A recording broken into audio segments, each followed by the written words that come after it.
എല്ലാവർക്കും നമസ്കാരം. ഭാരതദർശനം ആധ്യാത്മിക യൂട്യൂബ് ചാനലിന്റെ മറ്റൊരു എപ്പിസോഡിലേക്ക് നിങ്ങളെ എല്ലാവരെയും സ്നേഹപൂർവ്വം സ്വാഗതം ചെയ്യുകയാണ്. ഇന്ന് ഞാൻ പറയാൻ പോകുന്നത് ഗുരുലീല ബുക്കിലെ തന്നെ മറ്റൊരു ഡിവോട്ടിയുടെ ഒരു എക്സ്പീരിയൻസ് ആണ്. ഇദ്ദേഹത്തിന്റെ പേര് നരീന്ദർ രോമെത്ര എന്നാണ്. അദ്ദേഹത്തെ എല്ലാവരും മോഹൻജി ഫാമിലിയിലെ എല്ലാവരും അറിയുന്നത് മാമു എന്ന പേരിലാണ്.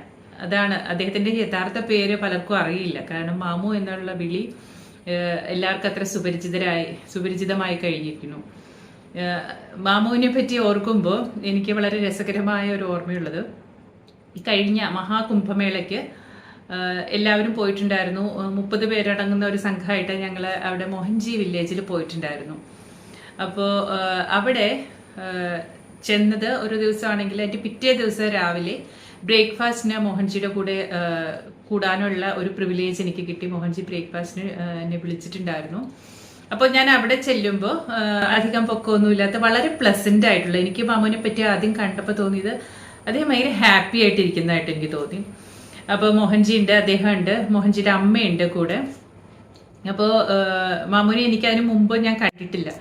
അപ്പോൾ മോഹൻജി പരിചയപ്പെടുത്തുകയാണ്. ഇത് മാമു. ദീപിക്കറിയാമോ, ഇദ്ദേഹം ജമ്മു ആൻഡ് കാശ്മീരിലെ ചീഫ് എഞ്ചിനീയർ ആയിരുന്നു, water authority and ഇറിഗേഷൻ്റെ, reporting directly to the chief minister of Jammu and Kashmir. Now he is the engineer of this Kumbh Mela, making toilets and bathroom and reporting to me. അപ്പോൾ ഞാൻ വിചാരിച്ചു, വാവ്, എന്തൊരു ഇൻട്രൊഡക്ഷൻ! ഇതിലും വലിയൊരു ഇൻട്രോ സ്വപ്നങ്ങളിൽ മാത്രം എന്നൊക്കെ വിചാരിക്കുന്ന തരത്തിലുള്ളൊരു ഇൻട്രോ. അപ്പോൾ എന്ത് എക്സ്പ്രഷൻ, എനിക്ക് ചിരിയും വരുന്നുണ്ട്, എന്ത് എക്സ്പ്രഷൻ ഉണ്ടെന്ന് അറിയില്ല. അപ്പോൾ ഞാൻ അദ്ദേഹത്തിൻ്റെ മുഖത്തേക്ക് നോക്കിയപ്പോൾ അദ്ദേഹം വളരെ കൂളായിട്ടിരിക്കുകയാണ്. കാരണം ഇതുപോലത്തെ ഇൻട്രോ മറ്റു പലരോടും പറഞ്ഞിട്ടുണ്ടാവുമായിരിക്കാം. പക്ഷെ അദ്ദേഹത്തിന് അതിലൊന്നും അതൊന്നും അദ്ദേഹത്തെ ബാധിക്കുന്നില്ല. അദ്ദേഹം വളരെ ഹാപ്പിയാണ്. അപ്പോൾ ഇതാണ് മാമു, അതായത് നരീന്ദർ എന്ന് പറയുന്ന മാമു. അദ്ദേഹം NIITയിൽ നിന്ന്, ഇപ്പോഴത്തെ NIIT, അന്നത്തെ റീജിയണൽ എഞ്ചിനീയറിംഗ് കോളേജിൽ നിന്ന് വളരെ മുമ്പ് തന്നെ 1970s സിവിൽ എഞ്ചിനീയറിംഗ് ഡിഗ്രി എടുത്ത് ജമ്മു കാശ്മീരിൽ irrigation department, water authority, road, public work അങ്ങനെയുള്ള ഡിപ്പാർട്ട്മെൻറ്റുകളിലൊക്കെ സേവനം അനുഷ്ഠിച്ച് ചീഫ് എഞ്ചിനീയറായിട്ട് വിരമിച്ച ഒരാളാണ്.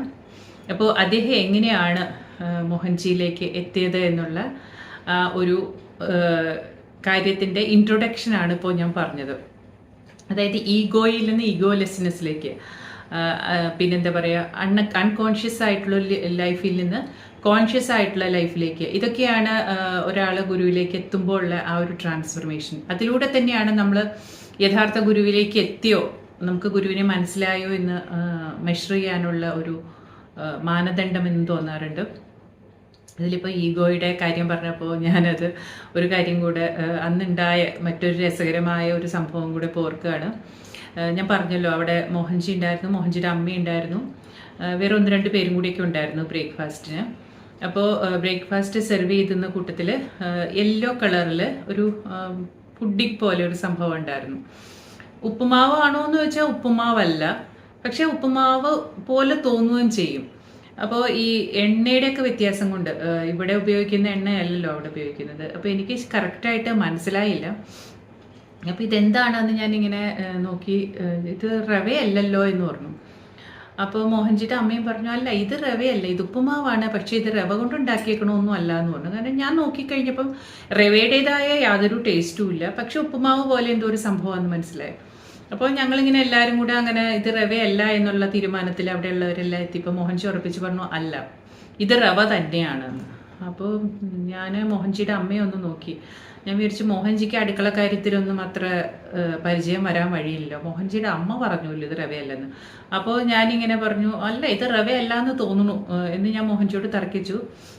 കാരണം മോഹൻജിയുടെ അമ്മയുടെ ഒരു സപ്പോർട്ടും കൂടി ഉണ്ടല്ലോ. അപ്പം ഈ മോഹൻജിക്ക് അടുക്കളയിൽ എന്തെങ്കിലും പരിചയം ഉണ്ടോ എന്നുള്ളതും എനിക്കറിയില്ല.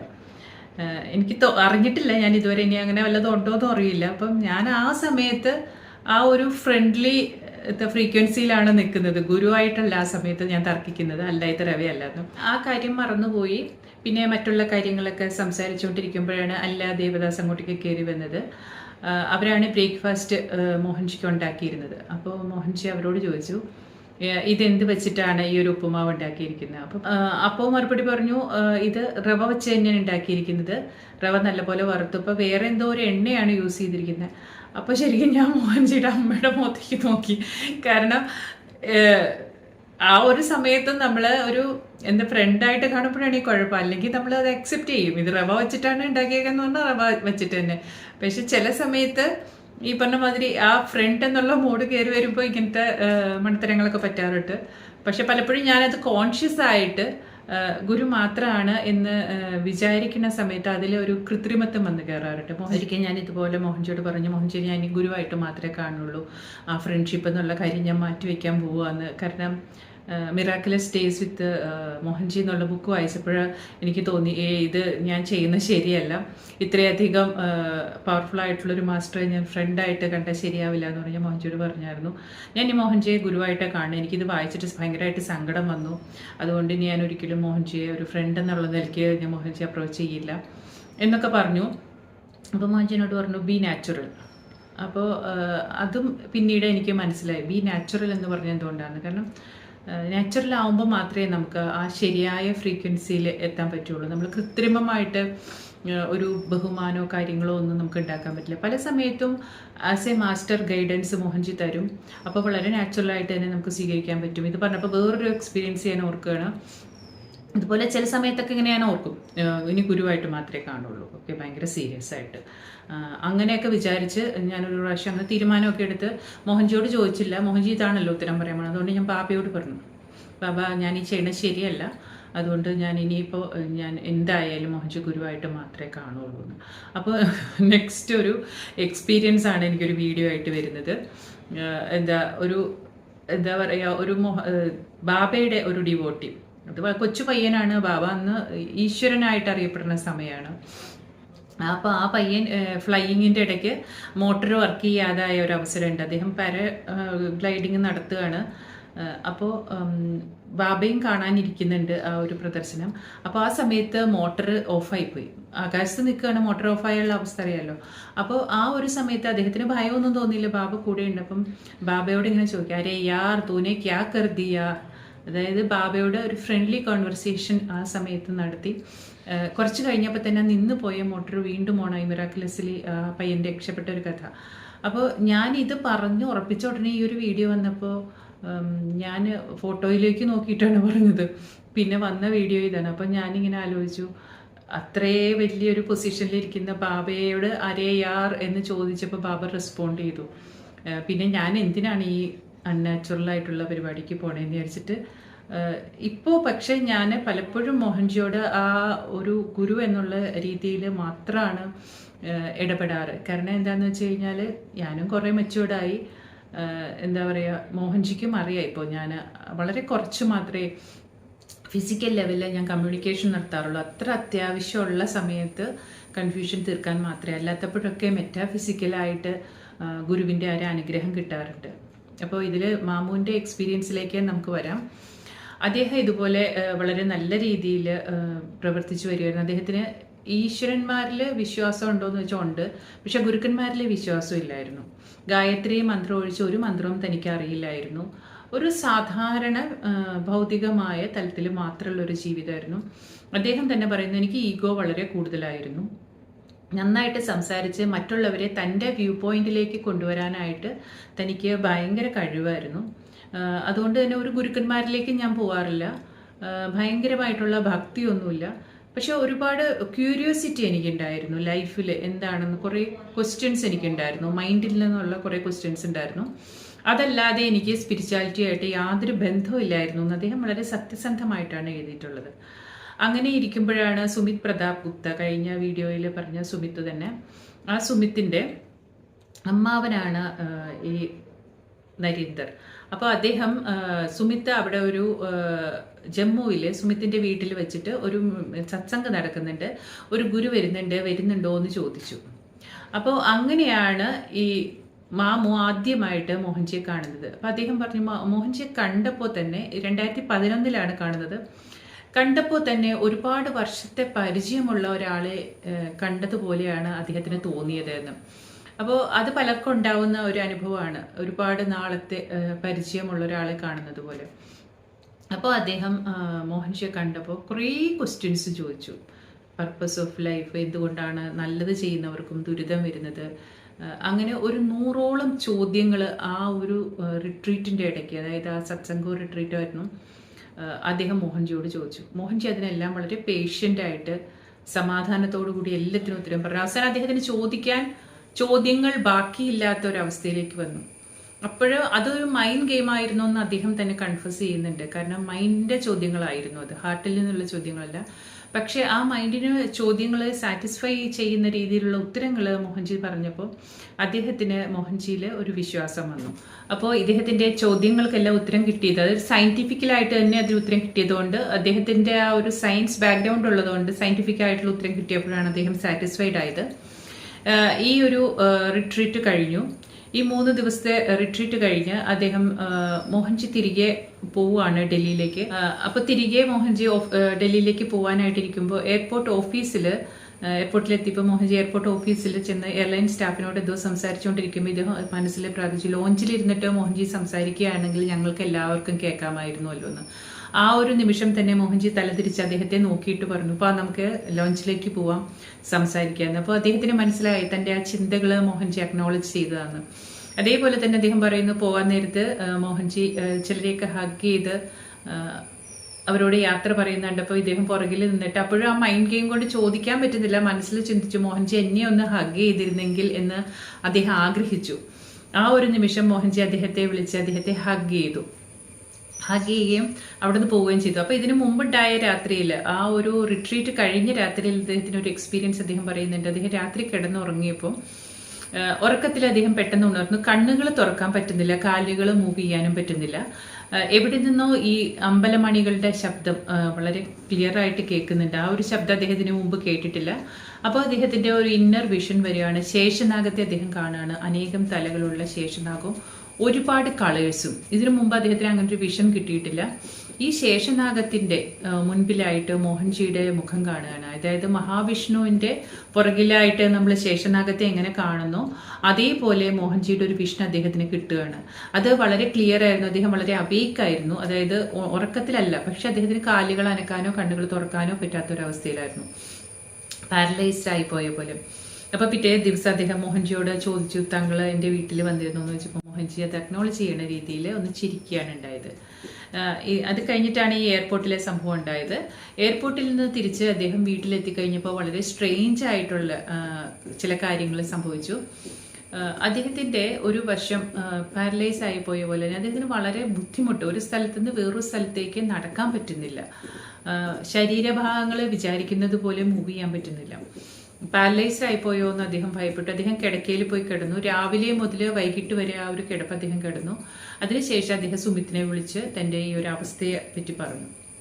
അപ്പം ഇങ്ങനെ കിടക്കുമ്പോഴൊക്കെ അദ്ദേഹത്തിന് ഇങ്ങനെ ലൈറ്റ് വേവ്സ് ഇങ്ങനെ തന്നിലേക്ക് വൈറ്റ് ലൈറ്റ് തന്നിലേക്ക് വരുന്നത് പോലെ തോന്നുന്നുണ്ട്. അദ്ദേഹം തനിക്ക് സംഭവിച്ച ഈ കാര്യങ്ങൾ സുമിത്തിനെ ഫോൺ ചെയ്ത് പറഞ്ഞു. അപ്പോൾ സുമിത്ത് പറഞ്ഞു തൻ്റെ വീട്ടിലേക്ക് വരുവാൻ.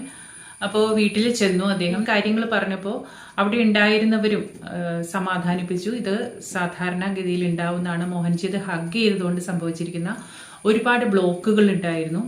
ആ ഒരു ലൈറ്റ് വേവ്സ് എന്ന് പറയുന്നത് അദ്ദേഹത്തിൻ്റെ ബ്ലോക്കുകൾ നീക്കാനായിട്ടുള്ള മോഹൻജിയുടെ എനർജിയാണ് എന്നൊക്കെ പറഞ്ഞ് അദ്ദേഹത്തെ മനസ്സിലാക്കി. അന്ന് വൈകിട്ട് സായിബാബയ്ക്ക് അവരെല്ലാം കൂടെ അവിടെ ആരതി സമർപ്പിച്ചു. അതിനുശേഷം അദ്ദേഹം ബാക്ക് ടു നോർമലായി എന്നുള്ള ആ ഒരു എക്സ്പീരിയൻസ്, ഒരു എന്താ പറയുക മിറാക്കുലസ് ആയിട്ടുള്ള ഒരു എക്സ്പീരിയൻസ് ഷെയർ ചെയ്തിട്ടുണ്ട്. നമുക്ക് പിന്നീടുള്ള മാമുവിൻ്റെ യാത്രകൾ നോക്കിയാൽ അറിയാം, മോഹൻജിയുടെ ഒരു വലിയ എന്താ പറയുക ഒരു മിഷനിൽ വലിയൊരു റോള് ചെയ്യാനായിട്ട് മോഹൻജി അദ്ദേഹത്തെ പ്രിപ്പയർ ചെയ്യുമായിരുന്നു. കാരണം ഇപ്രാവശ്യത്തെ കുംഭമേളയ്ക്ക് ചെന്നപ്പോൾ അത് ഒട്ടും ഈസി അല്ല അവിടെ ആ മോഹൻജി വില്ലേജ് ഉണ്ടാക്കാൻ എന്നുള്ളത് ചെന്നവർക്കറിയാം. ഇപ്പോൾ ഒരുപക്ഷെ നമ്മളുടെ കുംഭമേള നഗരി മുഴുവൻ വെള്ളത്തിൻ്റെ അടിയിലായിരിക്കും. ഗംഗയുടെ മണൽത്തിട്ടയിൽ വർഷക്കാലത്ത് വെള്ളത്തിൻ്റെ അടിയിൽ പോകുന്ന ഒരു ഭാഗത്താണ് അത്രയും വലിയൊരു വില്ലേജും ടോയ്ലറ്റ്സും കാര്യങ്ങളും എല്ലാം സജ്ജീകരിച്ചിരുന്നത്. അന്നപ്പോൾ ഞാൻ പറഞ്ഞല്ലോ, ബ്രേക്ക്ഫാസ്റ്റിൻ്റെ സമയത്ത് മാമൂനെ കണ്ടപ്പോൾ അദ്ദേഹം പറയേണ്ടത്, എനിക്ക് രാത്രിയിൽ കിടന്നാൽ ഒറ്റ ചിന്തയുള്ളൂ, നാളെ ഏത് ടോയ്ലറ്റാണ് സിങ്കായി പോകുന്നത്. കാരണം അവിടുത്തെ ഫൗണ്ടേഷൻ എന്ന് പറഞ്ഞാൽ മണലാണ്. അപ്പം നമുക്കറിയാം ടോയ്ലറ്റിലൊക്കെ ചെന്നിരുന്ന് നമ്മൾ ഫ്ലഷ് ചെയ്യുമ്പോഴേ വളരെ സൂക്ഷിച്ച് വേണം. അതുപോലെ പൈപ്പ് ഹോസ് എല്ലാം എടുക്കുമ്പോൾ നമ്മൾ ഒന്ന് വലിച്ചു കഴിഞ്ഞാൽ അത് പറഞ്ഞു പോരും. അത്രയും ടെമ്പററി ആയിട്ടാണ് അതവിടെ വെച്ചിരുന്നത്. പലപ്പോഴും ഫൗണ്ടേഷൻ മണലായതുകൊണ്ട് തന്നെ അത് സിങ്ക് ചെയ്ത് പലപ്പോഴും ടോയ്ലറ്റുകൾ ഉപയോഗിക്കാൻ പറ്റാത്ത രീതിയിലാവും. അപ്പോൾ അദ്ദേഹം പറയേണ്ടത് എനിക്ക് നാളെ ഏതായിരിക്കും പണി കിട്ടണേന്ന് അറിയാതെയാണ് ഞാൻ ഉറങ്ങുന്നത്. കാരണം അത്രയ്ക്കും ബുദ്ധിമുട്ടായിരുന്നു. പക്ഷേ എത്രയോ കഷ്ടപ്പെട്ടിട്ട് അവർ വളരെയധികം അതിൽ എഫേർട്ട് എടുത്തിട്ട് അത്രയും ഭംഗിയായിട്ടൊരു മോഹൻജി വില്ലേജ് അവരവിടെ എത്രയോ നാളുകൊണ്ട് വോളണ്ടിയേഴ്സ് ഒരുപാട് എഫേർട്ട് എടുത്ത് അവിടെ സജ്ജീകരിച്ചിരുന്നത്. അപ്പോൾ അതിനെ മാമൂനെ പ്രിപ്പയർ ചെയ്യുമായിരുന്നു എന്നുള്ളത് ഇപ്പോൾ ഇത് വായിച്ചപ്പോൾ എൻ്റെ മനസ്സിലൂടെ പോയി. കാരണം അത്രയ്ക്ക് വലിയൊരു മിഷനായിരുന്നു പിന്നീട് അവർക്ക് ആ റോള് അത്ര വലിയൊരു റോളായിരുന്നു കൊടുത്തിരുന്നത്. അപ്പോൾ മോഹൻജി കളിയാക്കൊക്കെ ചെയ്യണമെങ്കിലും മോഹൻജി തന്നെയാണ് ഗൈഡ് ചെയ്യുന്നത് എന്നുള്ളത് നമുക്ക് മനസ്സിലാവും. കഴിഞ്ഞ കുംഭമേളയ്ക്ക് മുമ്പ് 2013 മഹാകുംഭമേളയിൽ മോഹൻജിയും മാമുവും സുമിത്തും എല്ലാം കൂടെ പങ്കെടുത്തിരുന്നു. അപ്പോൾ ആ സമയത്ത് അദ്ദേഹം എഴുതിയിട്ടുണ്ട്, അദ്ദേഹം അങ്ങനെ ഒരു കുംഭമേളയ്ക്ക് പോകുന്നു എന്ന് പറഞ്ഞപ്പോൾ അദ്ദേഹത്തെ അറിയുന്ന റിലേറ്റീവ്സിനും ഫ്രണ്ട്സിനും ഒന്നും വിശ്വസിക്കാൻ പറ്റിയില്ല. കാരണം അദ്ദേഹം ഇതിലൊന്നും വിശ്വസിച്ചിരുന്ന ആളല്ല. മോഹൻജിയെ കണ്ടതിന് ശേഷമുണ്ടായ ഒരു മാറ്റമാണ്. അപ്പോൾ ആ കുംഭമേളയിലുണ്ടായ അനുഭവങ്ങൾ അദ്ദേഹം പറയുന്നുണ്ട്. അതിരാവിലെ എഴുന്നേറ്റ് കുളിക്കാൻ പോകും ത്രിവേണി സംഗമത്തിൽ. ആ സമയത്ത് ബാബ ഗോരഖ്നാഥ് കമ്മ്യൂണിക്കേറ്റ്, അതായത് അദ്ദേഹത്തിലൂടെ ഒരു സന്യാസി മോഹൻജിയെ കാണാൻ വന്നു.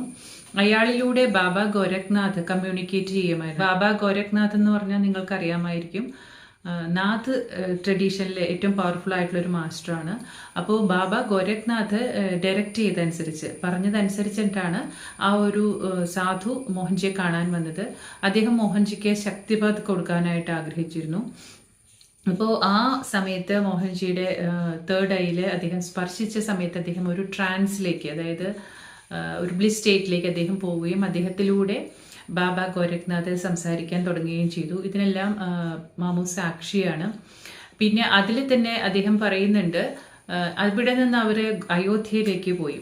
അയോധ്യയിൽ ചെന്നപ്പോൾ അയോധ്യയിൽ തൊഴുത് കഴിഞ്ഞ് പുറത്തേക്ക് വരുമ്പോൾ ഒരാൾ, അതിൻ്റെ ഒരു ഫോട്ടോയൊക്കെ അന്ന് ഫേസ്ബുക്കിൽ ഉണ്ടായിരുന്നു. അതായത് ആ ശ്രീകോവിലിന് നേരെ തിരിഞ്ഞിരിക്കുകയാണ്. ഒരിക്കലും ആരും സാധാരണഗതിയിൽ ശ്രീകോവിലിന് പുറംതിരിഞ്ഞിരിക്കില്ല. അപ്പോൾ ഈ ഒരാളെ കണ്ടപ്പോൾ, പ്രായമായുള്ള ഒരാളിങ്ങനെ കൂനിക്കൂടിയിരിക്കുന്നത് കണ്ടപ്പോൾ മോഹൻജി സുമിത്തിനോട് അദ്ദേഹത്തിന് പോയി ദക്ഷിണ കൊടുക്കാൻ ആവശ്യപ്പെട്ടു. അപ്പോൾ സുമിത്ത് ദക്ഷിണ കൊടുത്തതിന് ശേഷം അദ്ദേഹത്തിൻ്റെ പിക്ചേഴ്സ് എടുക്കുമ്പോൾ മാമുജി അവരുടെ ആ ക്യാമറയിലൂടെ നോക്കിക്കഴിഞ്ഞപ്പോൾ ഹനുമാന്റെ ഒരു പിക്ചർ ഇദ്ദേഹത്തിൻ്റെ പിക്ചറിനെ ഓവർലാപ്പ് ചെയ്ത് കാണുന്നു. നേരെ നോക്കുമ്പോൾ അത് കാണുന്നില്ല. അപ്പോൾ അത് ഹനുമാൻ തന്നെയായിരുന്നു എന്നുള്ളത് പിന്നീട് മോഹൻജി കൺഫേം ചെയ്തു എന്ന് പറഞ്ഞിട്ടുണ്ട്. കാരണം മൈൻഡ് പ്രസൻ്റ് ആയതുകൊണ്ട്, അത് മൈൻഡിൽ നിന്ന് നോക്കുന്നതുകൊണ്ടാണ് അദ്ദേഹത്തെ നേരിട്ട് കാണാൻ പറ്റാതിരുന്നത്. ക്യാമറ ലെൻസിലൂടെ ആ ഹനുമാന്റെ സാന്നിധ്യം അദ്ദേഹം കണ്ടു. അങ്ങനെ ആ ഹനുമാന്റെ ഒരു സാന്നിധ്യം കാണുകയും ആ ഒരു ബ്ലെസ്സിങ് മേടിക്കാനും ഇവർക്കെല്ലാം സാധിച്ചിരുന്നു അയോധ്യയിൽ വെച്ച്, രാമക്ഷേത്രത്തിൽ വെച്ച്. മോഹൻജിയുടെ ആ ബ്ലോഗുകളിൽ, അന്ന് എഴുതിയ ബ്ലോഗുകളിൽ എനിക്ക് ഓർമ്മയുണ്ട്, ഹനുമാനോട് രൂപസാദൃശ്യം ഉണ്ടായിരുന്നു ആ ഒരാൾക്ക്. ആ ഒരു പിക്ചർ ഞാനിപ്പോൾ നോക്കിയിട്ട് കണ്ടില്ല. പിന്നെ വേറൊരു എക്സ്പീരിയൻസ് പറയുന്നത്, ഈശ്വരന്മാരെ കാണാനായിട്ട്, ദൈവങ്ങളെക്ക് ശേഷം ഇദ്ദേഹം കോൺസ്റ്റൻ്റ് ആയിട്ട് മോഹൻജിയുടെ കോൺഷ്യസ്നെസ്സിനോട് കണക്ട് ചെയ്യാനായിട്ട് ശ്രമിച്ചുകൊണ്ടിരുന്നു കാറിലിരിക്കുമ്പോൾ, കുംഭമേളയിൽ തിരിച്ചു പോകുമ്പോൾ. അപ്പോൾ ഒരു സ്റ്റേറ്റിൽ അതായത് ഒരു ലെവലിലെത്തിയപ്പോൾ ഇദ്ദേഹത്തിൻ്റെ മൈൻഡ് വർക്ക് ചെയ്യാതെ, അപ്പോൾ അദ്ദേഹത്തിന് ഒരുപാട് ദൈവങ്ങളെയും ദൈവരൂപങ്ങളെയും കാണാനായിട്ട് സാധിച്ചു. ഒരു ഘോഷയാത്ര പോലെ ഇവരിങ്ങനെ തൻ്റെ മുന്നിലൂടെ പോകുന്നതായിട്ട് അദ്ദേഹത്തിന് തോന്നി. ആ സമയത്തും അനങ്ങാൻ പറ്റുന്നുണ്ടായിരുന്നില്ല. അതായത് അദ്ദേഹം മോഹൻജിയുടെ കോൺഷ്യസ്നെസ്സുമായിട്ട് കണക്ട് ചെയ്യാൻ ശ്രമിച്ചപ്പോൾ അദ്ദേഹത്തിൻ്റെ ആഗ്രഹങ്ങൾ മോഹൻജി സാധിച്ചു കൊടുത്ത അനുഭവങ്ങളാണ് അദ്ദേഹം പറയുന്നത്.